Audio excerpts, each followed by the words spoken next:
Thank you very much, Sharon, and welcome to everybody this morning. When I first moved to California 25 years ago, I lived up in Level Valley Loop, and in the very small house, probably the smallest house that's up there now. And my husband worked for Nicholas Turkey Breeding Farms at the time. A number of years later, we bought a house in Pengrove, and you'll see a small picture of that here. So Karen Goom and I are going to begin with the foundations of our landscape soil. I'm going to describe the effects of fire on soil. Then Goom is going to explain how soil builds. Following last year's firestorm, here are some of the scenarios that homeowners found themselves in. In some residential areas, homes and landscapes were destroyed. The top several inches of the soil were removed to get rid of contaminants from the burned houses. How many of you are in that situation? Two. And these pictures are from Fountain Grove. So here we have some of the straw wattles to protect from runoff, and then you can see, I think that's some mulch. These pictures were taken in September. The right-hand photo is a close-up of the soil, and you can see that it's missing the top dark organic layer. In this case, the house remained intact, but much of the landscape was destroyed. So the soil wasn't scraped. You can see the blackened soil in the left picture, and this was still in September, and the picture on the right is one that was taken soon after the fires. And how many of you are in this situation? I suspected there'd be more in this area, including up in Level Valley Loop. I had to take a look when I moved, after I'd moved, to come back and see what happened after the fires. I was lucky in that a lot of my friends, although I had friends here in Sonoma who were evacuated, nobody lost their homes. But I had a friend in Mission Highlands who came close. Now here's another situation, and this is where the home and the landscape next door were burned, followed by soil scraping. And how many of you are in this situation? As I suspected, not as many. This is more common up in Santa Rosa. And at our friend's home here in Coffey Park, you can see that rebuilding has begun. Then there are those of us who were further away from the fires and saw nothing but some ash on our gardens. And this is my vegetable garden this year in Pengrove. So today I'm going to continue by describing the components of soil. Then I'll talk about how wildland fires affect soil, including soil heating, the effects on microorganisms and organic matter, the effects on soil nutrients, and soil regeneration. And then I'm going to wrap up my part of the soil presentation by describing some best practices if you think you have a contaminated landscape. I'm going to start by talking about the components of soil. And we can see here that the mineral particles make up the largest proportion of soil, but even so, it's still less than 50%. And the mineral particles have resulted from rocks that have been broken down over decades, thousands of years, and become these particles. And these provide the nutrients for plants. Then another 25% of the soil is made up of air, and 25% is water. Then the last 5%, which pulls everything together, is the organic matter component. And this includes organisms, and Goom is going to be talking more about those, roots, and then humus. And humus is well-decomposed organic matter. And these components, the organic matter, keeps the nutrients close to the roots, and the microorganisms help to make those nutrients available to the plants. In this diagram, you can see how the soil particles clump with air spaces around them through which water moves. We call this soil structure. Humus helps to hold the soil together in what we call aggregates, and this then forms the air spaces, and the water flows through those. Soil has layers, or horizons, as they are called by soil scientists. As you can see here, most of the organic matter is found in the top layers of the soil. And this is the part of the soil that was removed in the case of soil scraping. Now, I want to talk with you about some of the terms we use when talking about how soil forms. In the forest, and also in our gardens and landscapes, plant materials continuously drop onto the ground. And when these materials are fresh and easily identifiable, they're called litter, and you're probably familiar with that term. Now, when the litter decomposes and is no longer identifiable as branches and leaves and so on, we call it duff. And that duff eventually decomposes into humus when it's really, really well decomposed. And in this diagram, you can see the various layers. A little bit here of the litter, and then we have a duff layer, humus layer, and then further down we've got what we call the mineral soil. During a wildfire, the surface litter and duff burn. And some of the heat goes down into the top layers of the soil. But the heat doesn't move down very much, since soil is actually not a very good conductor of heat. In this diagram, you can see that we've got quite a tall flame, but yet, if we look here, that the heat hasn't gone very deeply into the soil. Only 10 to 15% of the heat produced by the fire moves down into the top inches of the soil. Now, here in Sonoma, there was a lot of structure destruction, and the fires moved through. We had a lot of evacuations and so on. But in fact, the soil itself was not deeply harmed by the fire. About 81% of the Nuns fire, for instance, was considered to be to have a low or very low burn severity. And I think it was another 18% was moderate severity. Now, in moderate severity, that's where you see burned out stumps. Any of you seen those? And also some charred areas deeper down into the soil. Only 1% of the land was considered to be severely burned. So how do wildland fires affect soil? Well, when they heat the top layers of soil, if it gets hot enough to boil water, then you're killing organisms, living organisms. When you get hotter temperatures, then you get to the point of burning organic matter. And here we're talking about 400 to 800 degrees Fahrenheit. Now, this organic matter turns into ash, and when the ash gets moved down into the soil, it can make it alkaline, or basic is another term for that. And in which case, some nutrients are no longer as available. And phosphorus is an example of one that is affected by the alkaline nature of soil. And also nitrogen can be lost. A little bit about ash. If you see white ash, you mean that that means that the fire has been very hot and the organic material is pretty well completely burned away, and what you're left with are the minerals. And the minerals are left in, I'm going to give you a little bit of chemistry, in the form of oxides, and all oxides are white. So that's why you'll see white ash. And a friend of mine is a firefighter who was up on the ranch fire, and he talked about areas where there was a lot of depth of litter and branches and so on, and he saw a lot of white ash. And then if the burn is not as severe, then you're going to see black ash. And that black ash, as well as containing the minerals, still contains some carbon or soot. The other effect that ash can have is that it acts a little bit like a chemical fertilizer with regard to some of the nutrients, particularly things like calcium and magnesium. So you can see an early flush of growth, but this is temporary. Another effect of burning the organic matter is the loss of what we call the soil structure. Now, this happens only under very, very high temperatures. So the movement of water through the soil may be changed, and as a result, you can get leaching of the water-soluble plant nutrients.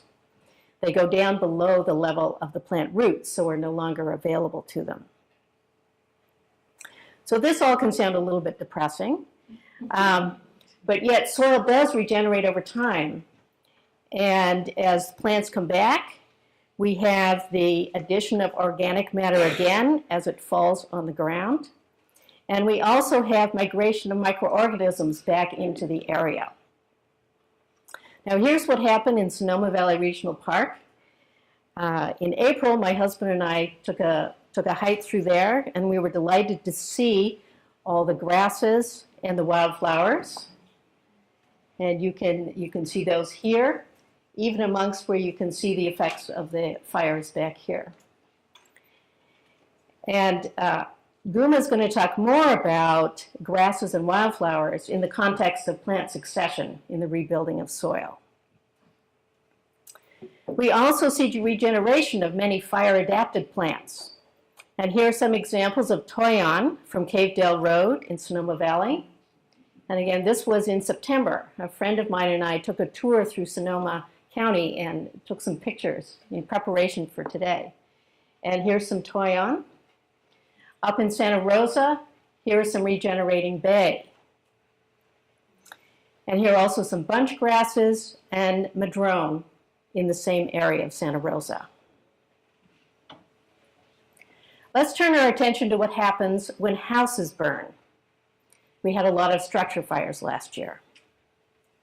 Houses contain a lot of fuel. After all, what are they made of? But dead trees. And dead trees that are not connected to water in the soil. So they can burn pretty hot, and the flames jump from house to house. And that's certainly what we saw in Coffey Park and in cul-de-sac areas of Fountain Grove. We also can have the production of toxic substances, and these include the building materials of the house itself, furniture, all those synthetics, consumer electronics, which are full of all kinds of different metals. There also were pesticides, old propane tanks, and old batteries. The friends of ours in Coffey Park talked about a tenant who had half a dozen old batteries sort of in the front yard, and they had to keep digging the soil because they kept finding lead. And so that's one reason why there was some deep scraping. So that same family discovered after their home was burned, they found their coin collection. And I'm a retired chem teacher. I just have to talk about this because I think it's so cool. And so they were all excited. They thought that they'd found silver. You know, the silver had been melted down, and I had to say, coins are no longer made of silver. And in fact, pennies are no longer 100% copper. And I think they're probably less than 2% copper. So pennies have just the finest tissue paper layering on the outside. And on the inside is zinc. Now zinc burn is not the right word, melts at a little less than 1,000 degrees Fahrenheit. So the melted area that you can see here is most probably zinc. And you can see that the quarters didn't melt. And this penny is partly melted because of the zinc. And quarters are made of nickel and copper. And those don't melt until it's 2,000 to 2,700 degrees Fahrenheit. So that gives you an idea of the temperature in this house, that it was probably at least 1,000 degrees Fahrenheit. Now one last cool part of this, if you can, if the chemistry teacher comes out, notice that these kind of look gold instead of copper. And that's because they formed an alloy on the surface of the penny. Zinc and copper form brass, and that's what we're seeing here. So my chemistry students loved making gold pennies, but they needed Bunsen burners to be able to get that alloy to happen. And in this case, the fire itself did it. Let's return to the scenarios that I talked about earlier. And we, master gardeners, have some broad recommendations with regard to soil. So if your soil has been scraped, you most likely will have soil brought in for landscaping to replace those top organic layers of soil. And what we recommend is that before that soil is laid down, that you get in there and aerate the scraped soil with a broad fork. We don't want you to rototill. No rototilling, please. But if you go in and put your fork in and move it a little bit, then you're aerating and allowing there to be room for roots to go down into the soil and start rebuilding the lower part of the soil. After you've aerated, go ahead and add the imported soil, and on top of that, add some compost. In the case of those of you who have your houses still intact and the landscape destroyed, if you planted natives, just leave it be. Here's the example of burned landscape on the left, and this is right after the fires, and then the same landscape this spring. So nothing was done, no compost added, nothing. They were just allowed to grow back. So these are natives that have come back. They don't require as much in the way of nutrients.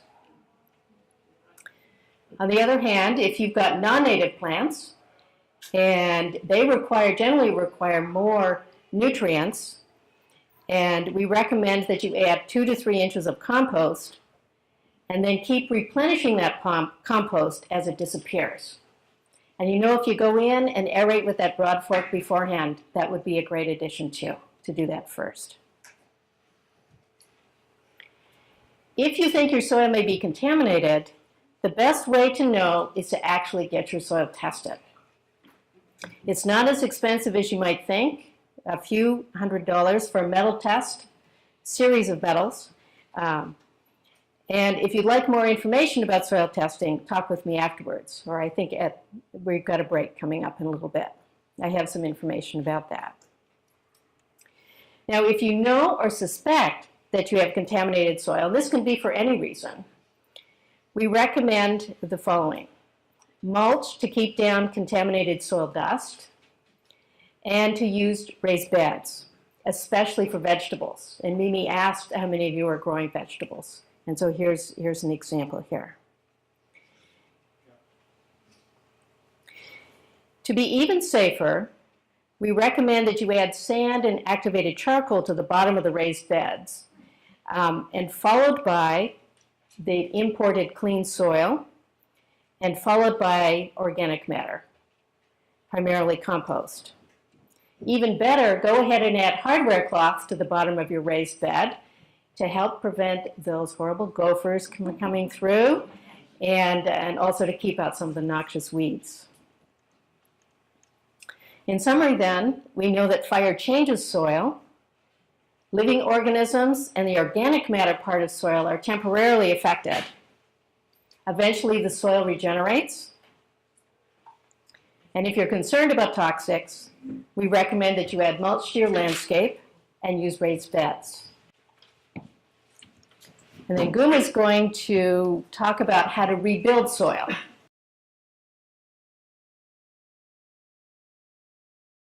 So I'm going to talk about restoring soil, and this is not from a landscaping perspective. If you're doing landscaping, you can put any kind of plants in the ground with no relation whatsoever to each other. And you're trying for one type of soil and one type of watering regime, and you do a lot of pruning and mulching, and you end up with something that's very neat and tidy and looks vaguely like England. But in restoration gardening, what you're doing is you're talking about how to bring the landscape back to life.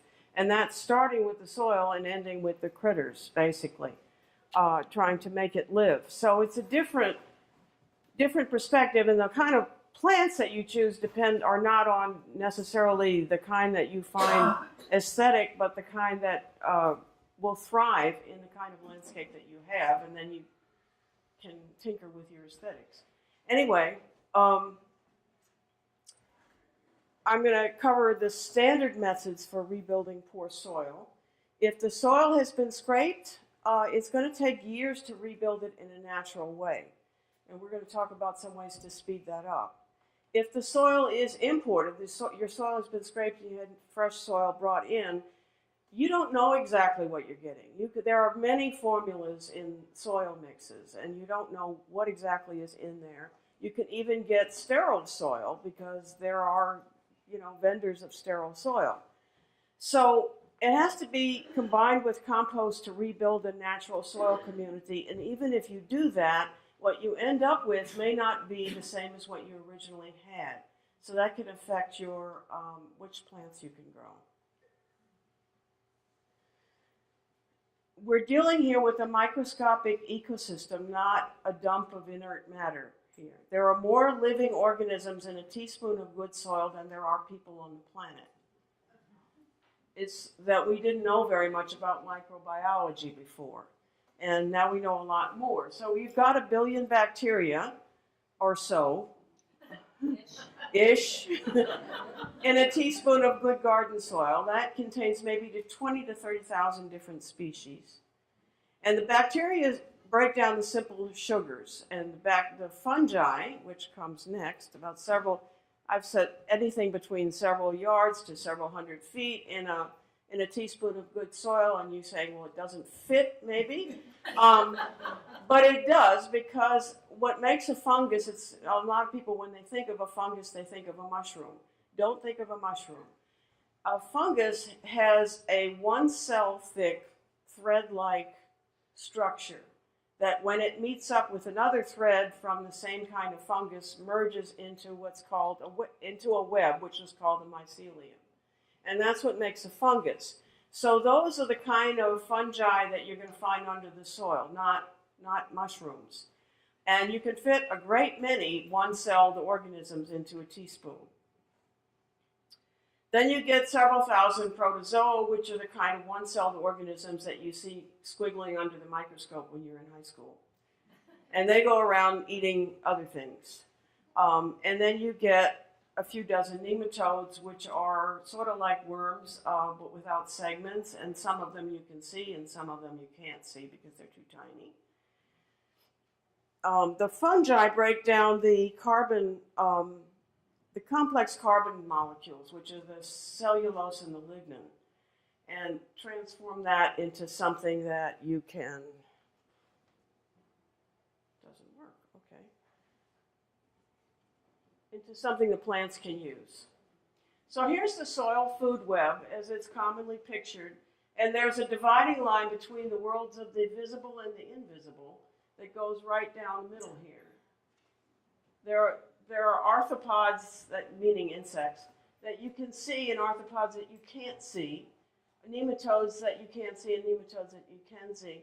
But the most important parts are the fungi and the bacteria, because they have the primary role of decomposing and breaking down everything in the soil. All of these organisms run around and they eat and they poop and they die. And when they poop and they die, they return to the soil the nutrients that they took out of it. It's a self-sustaining system so long as you don't mess with it. When you start taking things out of it, like leaves and flowers and roots and so on and so forth, it throws off the balance and you have to return something to the soil. The microorganisms also hold together the structure that Leslie was talking about, the little crumbly structure. And you can basically duplicate this in your kitchen. If you're trying to make baked goods out of flour, which is very much like silt, and water, which is like rainfall, and you have to add some kind of oil, like butter or oil, which is like the organic residues that get left by little organisms. And if you want it to be nice and fluffy and crumbly, you add yeast. And most people don't know, but yeast is a fungus. So what it does is it eats your little baked goods and it farts carbon dioxide, and then it swells up so that you can have a nice crumble area. Enjoy some baked goods at the break. So these little threads that you see here are actually the hyphae of fungus, holding together the aggregate of soil, and that's important because that's what holds the water and the air. Like every other living organism, plants need water, air, and nutrients, and this is where they get them. But also, the plants change their environment. As the soil changes the plants change the soil as well. Because it's the microorganisms that actually feed the plants.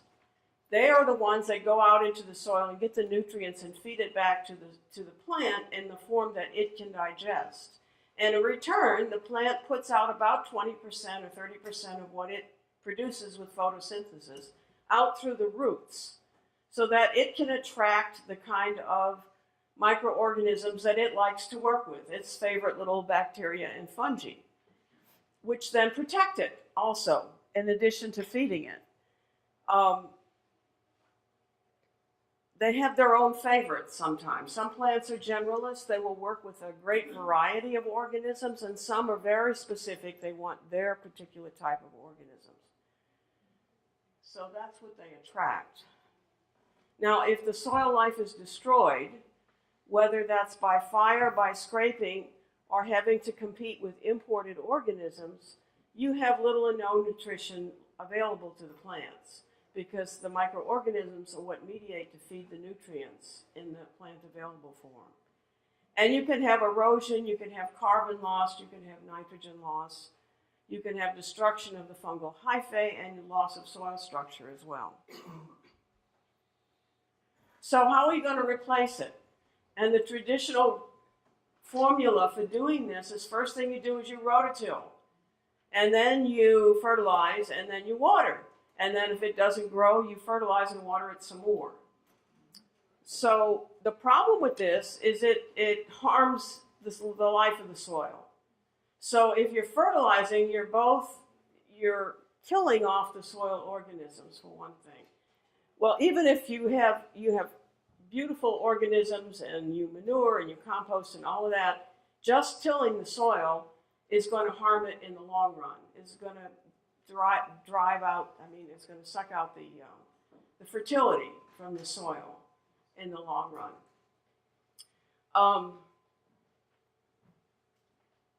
But the fertilizer can harm the soil in two ways. One is because it's a salt in the chemical sense, not sodium necessarily, but in the chemical sense, it's a salt, and so it will leach the water out of living organisms.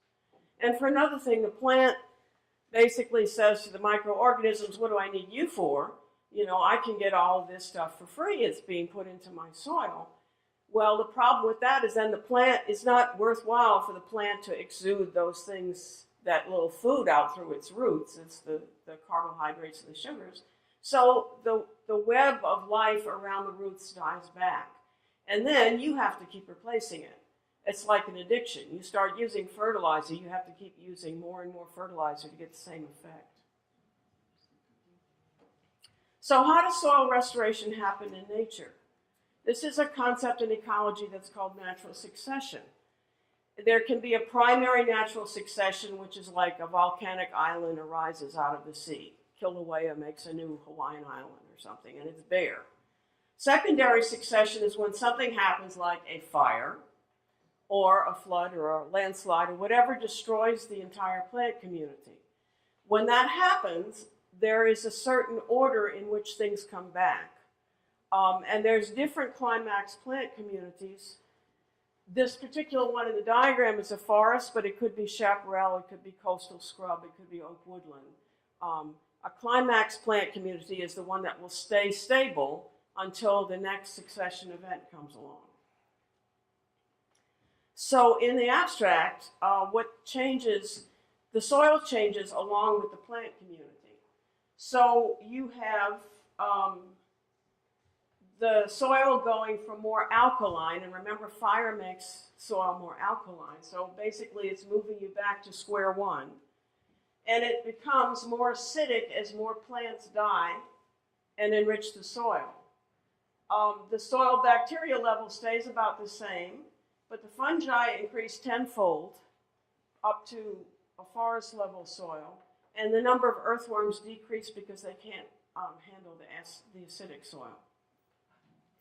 So there's all these changes going on in the soil because plants are shading the soil and then dying and returning the nutrients. You can't change your natural plant community. There were attempts made in Southern California to replace chaparral with forest by planting trees. And the same thing was done in the Dust Bowl. They tried to plant trees in the southern plains, and that didn't work either. Only about 25% of the trees survived. And that's because plant communities are dependent on such things as topography and directional orientation and soil type and water sources. So for example, these are the typical plant communities of Sonoma County. Oak woodland, which probably most of you live in. Chaparral, which some of you may live in. Redwood forest, which probably most of you don't live in. And coastal scrub. But it could be, if you have a ridge, say, you could have an oak woodland on one side of the ridge and you could have a chaparral on the other, on the south-facing side, for instance, because it's hotter and drier on the south-facing side. So the key thing for your ornamentals is what kind of plant community did they come from? So, for instance, we all know that rhododendrons and azaleas like an acidic soil. But the reason they like the acidic soil is because they're a forest understory plant. So are blueberries. They like forest understory conditions, and that includes an acidic soil. Desert plants, on the other hand, like a more alkaline soil. And coastal scrub is its own little plant community, partly defined by its tolerance for salt in the air. Anyway, you will have better success if you select the plants for the soil and the climate that you have, rather than trying to modify the soil and the climate to match the plants. So nutrient poor soil is not necessarily a disadvantage when it comes to California natives. They're adapted to the summer dry climate, they're adapted to the soil, so they have an advantage. But most importantly, native birds, bees, and butterflies evolved with them, so they recognize them and they thrive with them.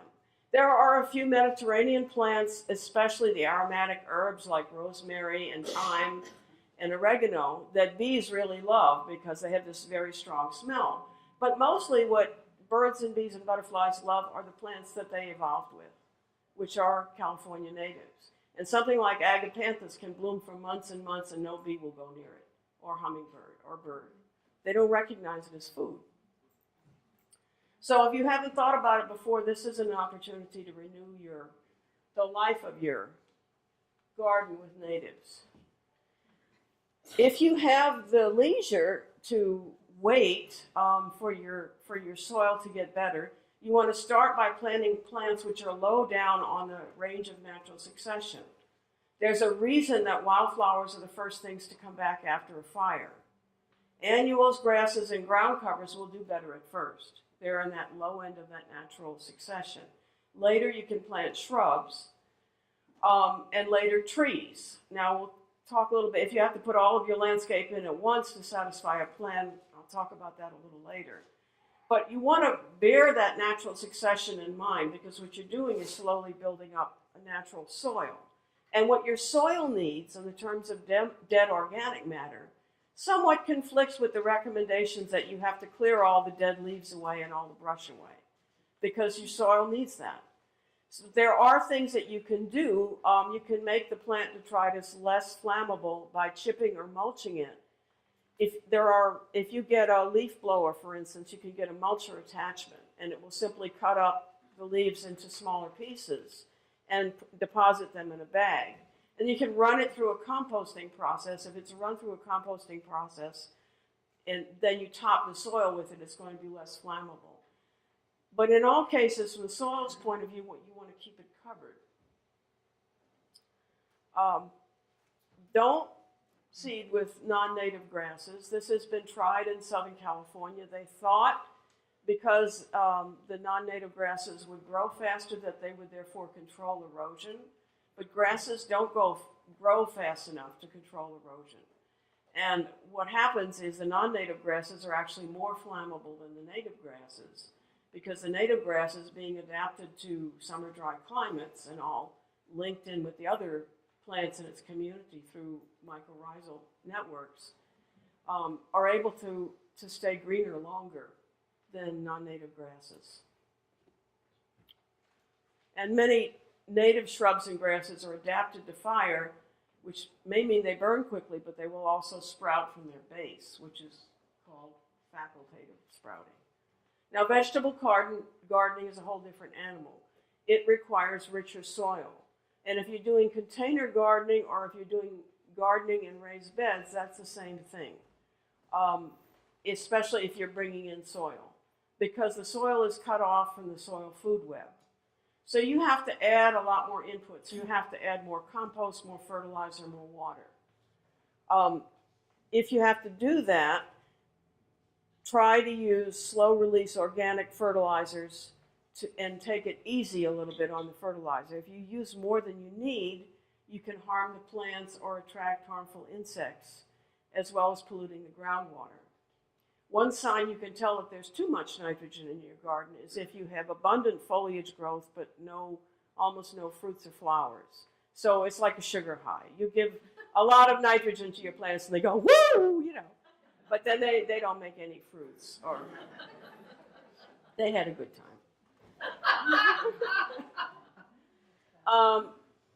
For mulch, in terms of the soils, from the soil's point of view, this is the kind of mulch that they like. They like the straw, burlap, cardboard, newspaper. That kind of thing breaks down easily. It adds to the soil's life. You can put mulch on top of cardboard. That's one way of suppressing weeds and then still building up your soil. If you till, again, you're going to break up and expose the soil to carbon and nitrogen loss and erosion. And if you always till to the same depth, you're going to create a hardpan layer just below the tilled layer, and then the hardpan will impede drainage. So the best thing you can do is not till, and add some kind. Now, different ways of mulching. You don't have to necessarily use wood chips. And in fact, the finer the mulching material, if it's organic, if it's wooden type material or bark or stuff like that, if it's very stringy and very thin, like gorilla mulch, it's going to burn very quickly. The thicker ones are not going to burn as quickly. But you can also use living mulch. A living ground cover is going to be less flammable probably than a wood chip. And you want to keep the soil covered in between your hardscape paths and things like that. Because what it will do is if you keep the roots in the ground, it's going to keep that soil microorganism ecosystem alive. It's going to discourage the weeds, and when the roots die, they're going to enrich the soil. In short, you want to use compost, plant annuals to start if you have the time to do things. And if you don't have the time to do things, if you have to plunk your landscape into place right away in order to get your plan approved, one thing you can do is to, you can still plant annuals, you can still sow wildflowers and things like that. But if you're planting a tree, for instance, and the soil is simply not ready for it, instead of drilling a cylindrical hole in the ground where you're going to take the tree roots down to where they won't get any nourishment, you you dig out a saucer-like shape and then spread the tree roots out and then perhaps mound up the soil above the level of the other soil. That way the tree will get more nutrients. And it may take a few years to get the soil back to what you regard as normal. Avoid pesticides, herbicides, and fungicides because they're going to damage the life of the soil. And we talked about don't till. So even if you buy compost, it helps to know a little bit about compost so you know what you're looking for. They call it a mixture of browns and greens, but what that actually is a mixture of carbons and nitrogens. So for instance, you have coffee grounds in the greens list, and coffee grounds are clearly not green, they are brown. But they're high in nitrogen, along with tea bags and things. So that's why they're on this side of the table. And weeds you can put into your compost pile before they are seeding. Once they're seeding, you have to put them in your green bin, because otherwise they're just going to spread. manure from vegetarian animals, not from cats and dogs. And then basically the woody type of materials are on the brown side, and what they do is balance out those greens to make a good compost. And then what you do in a compost pile is you start out with some twigs and to aerate the stuff at the bottom, and then you put a layer of brown, then a layer of green, then a layer of brown, then a layer of green, and you want to have a layer of brown on top and cover it. And then you have to go and mix it every once in a while because it's actually the microorganisms inside the pile that are making the cuttings and everything break down into soil. So the heat is coming from the inside. When a gardener from the Zen Center wrote a book and talked about how they built these big compost piles, in the wintertime they'd go out and all the feral cats would be sleeping on the compost piles. And then when they tried to take the compost out, the cats would hiss at them. Because a good compost pile has heat coming from the inside, and the more you turn it, the more heat is going to come out and the more it's going to be decomposing things. Of course, you also have to keep it at least 3 feet away from your house because the fungi cannot tell the difference between your house and the compost pile. Things that can go wrong with it, a lot of people have tried it and they gave it up because it stinks or something. If it stinks, you have to either turn the pile, add browns, or water less. Whenever you have anaerobic conditions, that is too much water in an area, it's going to stink because anaerobic bacteria stink. If you smell ammonia, on the other hand, that sometimes goes with it. Ammonia is your nitrogen escaping from the pile. If it doesn't break down at all, then you add greens or you water more. If it attracts rodents, that means there's probably something like meat or fish or the feces of meat-eating animals in it. You take that out. If it attracts flies, top it with browns and cover it. If it burns the plants, that's basically too much nitrogen. You want to add browns. And if it doesn't heat up, you have either too much or too little water. And if you have too much water, it will stink. If you buy purchased compost, and you say, I'm not going to mess with that, I'm going to go out and get the real stuff. If you buy purchased compost, ask yourself or ask the vendor what's in it. And if you buy it from a store, if you buy it big name brands like Miracle Grow and stuff like that, they're going to have fertilizer built into it. So don't add any more fertilizer because it's already there. But most places will not tell you what's in their compost, and that's part of the problem. Sonoma, what used to be Sonoma compost is now West Marin compost. It's out near Nicasio Reservoir on the way to Point Reyes.